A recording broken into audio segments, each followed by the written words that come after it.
Hello everybody, welcome back to another video. My name is Bradley, but you can call me Bradley, and today we're going to be building a Japanese garden because I have nothing better to do. Also, I looked at images of them online and they look really nice, so I'd like to try and test out a bit more of my environmental skills with this video here. First thing I had to do was get out the path pattern, I guess. I looked at a couple overhead shots of some Japanese gardens to try and get it looking right. So there was a little bit of a jump between the last time that we spoke, because I did a lot on the base, or not really base, a garden base thing. I don't know, exterior?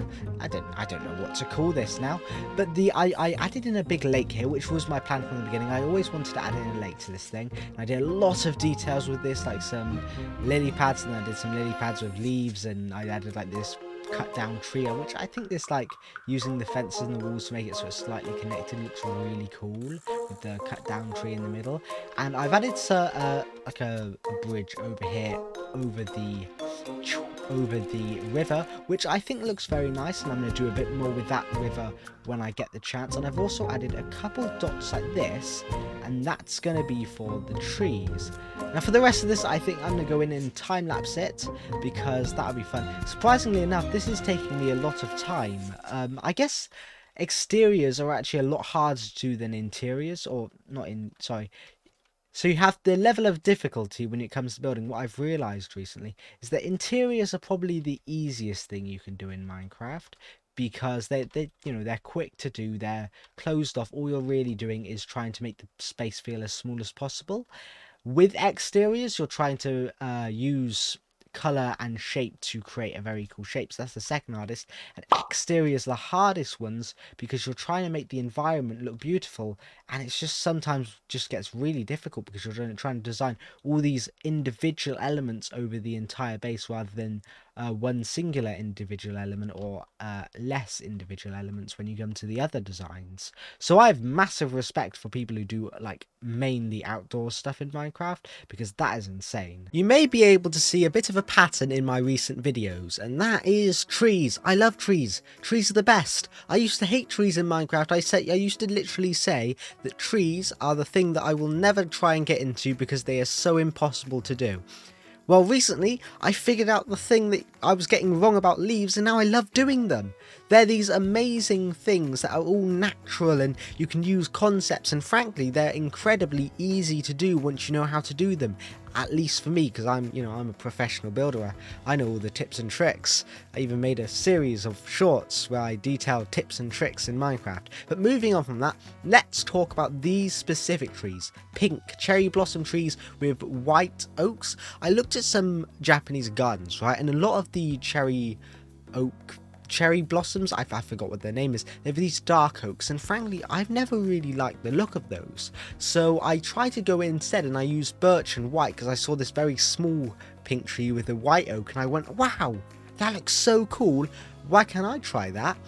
So I did it on a larger scale, and I think it looked absolutely amazing, and it did look very Japanese, even though I don't know if those trees actually exist. So I really love how this part turned out, and I really love how these trees turned out. And as for the leaves, I decided to go for the, in Minecraft, pink blossom leaves, because they look quite nice on a smaller scale. But because these leaves are very thick, and I'm not really a big fan of that, it makes it look too much. It looks like there's a big block on top of the tree. So instead, I mixed in a bit of glass and a bit of glass planes, and it helped round out the tree. It helped make it more see-through, like there was more going on in the inside, and it helped you see some of the branches more, and it made the tree feel more alive, and it really helped just bring the tree into the atmosphere, bring the tree into the area, and it also added a bit of color variation into it. And you'll see in a bit, maybe not in this direct time lapse, so maybe right at the end I'll show you how I've added a couple blocks into the trees, thicker ones, so there is a disparity between the thinner areas and the thicker areas, so it looks like an actual tree where leaves group together where the branches are. But before you start worrying, I don't just do pink and white trees, because if I just did a bunch of pink and white trees, I feel like this video would be a tad boring. So in the next bit, I decided to make a tree with white blossoms, I guess. I saw a couple trees online that had white blossoms, and they had a lighter spruce-like bark on it, and I tried to mimic that in Minecraft, and I think this tree was actually one of my favorites. Had a very strange design. It leaned over a bit like a hand, and I had no meaning. I didn't even mean to do that, but I think it looks really nice in the end. But in Minecraft, there are no white leaves, sadly. I mean, like, I'm a bit angry at Mojang, I guess. I think they have them in Bedrock, white leaves in Bedrock if it's like snowing, but not in Java. I could not get white leaves in Java, so instead I did a mixture of white glass, wool, terracotta, some shulkers, candles and banners, and that helps create the pattern that I wanted, very mishmashy together, and it gives the impression that it's what's the word? That is like a falling branches. There's a lot of blossom. It's a very thick tree, and I think it looks really nice in the end for what I was going for. Especially since colored trees are very hard to do in Minecraft if you don't have that leaf type, because leaves are a very specific block. Also, I forgot to mention I had a diorite into a tree. I mean, you don't add diorites leaves usually, so I just need to brag that I did that because I'm so smart and intelligent. The next tree I designed was something that was more like an original tree you would see in Minecraft. Not like a tree you would see in the wild, but a tree you'd see other builders do. Less Japanese, more original. But it is still a Japanese tree, and I based it off bonsai trees. If anybody here has watched The Karate Kid, then you'll know what a bonsai tree is. Bonsai, they're really cool. That, like in the movie, they clip them together and they talk about how it tells a story and just all this stuff. And they're really beautiful trees. And I kind of wanted to make this massive one in the center because it would draw your attention. It would be the coolest, the nicest tree there, and it would just be really, really, really brilliant just to have that in the center. One thing I did try with this tree is I heavily used fences all across it, because when I was looking at the bonsai tree, it looked like it was like thick branches, and out of these thick branches there was tons and tons of thin ones with even thinner leaves covering the whole thing. So this whole base is covered in branches, covered in fences, and it looked like an amazing tree. And you'll also see in this base I did do some texturing with the acacia logs, and this is something B00 does. Now I'm guessing if you watch my channel you've also watched B00, but if you haven't, I'll explain it real quickly. Big oak, or not oak trees, spruce trees, aren't just oak or brown. They have grey bits in them, and B00 explains this better, but you know, adding acacia and tuff into your trees, especially when you're using tuff, helps bring out that grey and helps make the tree look more realistic when before it just wouldn't have. And I think it looks really brilliant, especially here. Now with this tree here, I didn't really come up with the shape of it. I looked at a bonsai tree and said, okay, this is how this is working out. I'm going to try and copy that over as best as possible. Now obviously I did build it and I did design it, and there were parts that I added in myself, but a lot of the shape I did take from this one bonsai tree I saw online, because I thought it looks really, really beautiful. I was like, man, if only I could create that in Minecraft. And you know, I did create it in Minecraft, hence the big tree. And one thing I tried to do with the leaves as well is I also tried to add that density and thickness and leaf disparity. And one thing I really wanted to do, and this helps with the terracotta blocks I added in, was I wanted to brighten the tree up a bit, because even though I'm using the brightest colours or colour of leaves in Minecraft with this tree, I think, they weren't really as bright as the bonsai tree ones. That's why I was trying to use lime glass at the beginning. I was wondering maybe that would light it up, but no, I didn't really get the effect I wanted. So even though I didn't get the exact colour of the leaves that I wanted for this tree, I think it did turn out quite nicely. Although I do overuse the terracotta at the beginning, I do sort that out. And I think this tree looked really beautiful, and it's probably one of, if not the best tree I've ever made in Minecraft. And I probably say that in every single video I make. If you look in the background, those trees you can see by the Viking hut, yeah, those were also my best trees I ever made in Minecraft. But you know, trees are amazing because I've never done them before, and I'm slowly learning how to be a really good tree guy. And these trees are awesome. So as you're learning, you know, in Minecraft, as you're learning, as you're building, every now and then you'll create a base or you'll create a design and you'll say, this is the best one I've ever created, and you'll be 100% right until 2 weeks pass, and then you make the next best one. And if you aren't looking at your base and saying, this is the best one I've ever made, I'm so proud of myself, you're never really going to have the motivation to move on and create another base, because you're like, that was really good, I wonder if I can make something better.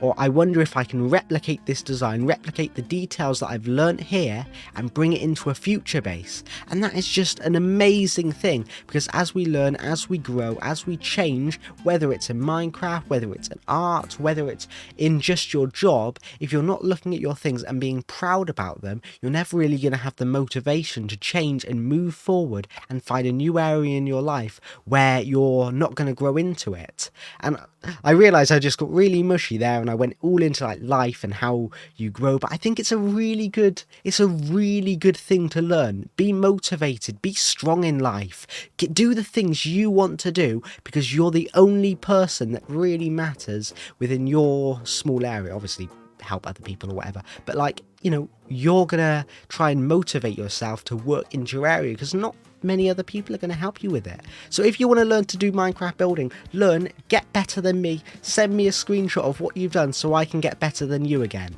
Seriously, I'm being completely honest there. I love when people are motivated, when people enjoy my content, when people enjoy the stuff I make. It genuinely makes me so happy whenever I see you guys like commenting on my videos. I'm like, wow, I'm like this small Minecraft YouTuber. I mean, I don't even have 1,000 subscribers yet, and yet my videos are filled with comments saying, wow, great video, wow, I thought you had 1 million subscribers, wow, you're so much like Grian. And I'm like, wow, thanks guys.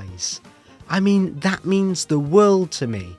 And I've gone on a bit of a tangent here, and I should probably get back to the video, so I'm just going to explain a few more details. One, the flowers I added in, I tried to add some pink and blue flowers in to contrast and mix with the greens and the pinks I already had in the environment. I did a bit of purple in there and a bit of, what's that colour called? Lilac? I don't know. I added some lilacs in, which looked very nice. I added some stones sticking up out of the ground with some candles on top, and I added a little spruce walkway onto the bigger platform. Well, that's the entire garden finished, and I'd like to mention that this video was mainly about trees. Sorry about that, I've an obsession with them recently, but I think they're really cool, especially like the amazing amount that I've designed today. I don't know if I mentioned, I know halfway through it's going to seem like I kind of cut off the time lapse, and there is a good reason for that.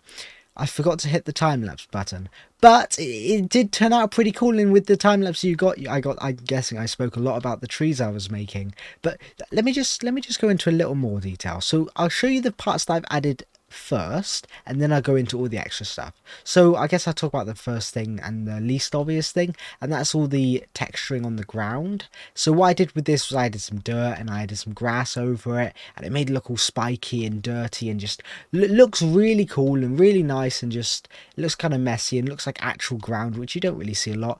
Honestly, I might add a couple buttons here and there if I'm gonna redo it, or just add extra details. It's pretty simple, and it makes it look a little nicer, but I think that works out pretty well, especially with the environment we're creating. I saw a couple designs of these Japanese gateway things online, and I wanted to create one of my own, so I took some inspiration and made this, and I think this looked absolutely brilliant. I'm really happy with that. It's a really nice opening into the park or Japanese garden, and the big tree in the center, this was based off a bonsai tree, and it's like just a massive, basically a massive bonsai tree. Okinawa, I just searched up Okinawan trees and things, but it looked really nice, and I think it looked really sweet. And I think for it being the biggest tree, having it directly in the center is a massive improvement over having just like a smaller tree there, because it's directional focus. And I also like to mention that I did make some other darker pink blossom. These are more accurate to the blossom trees that you see in real life, but I think I really like the white ones too. Anyways, thank you for watching, everybody. If you want to see more videos where I do exterior stuff and other videos like this, put it in the comments, like, subscribe, and I'll see you in the next one. Bye bye.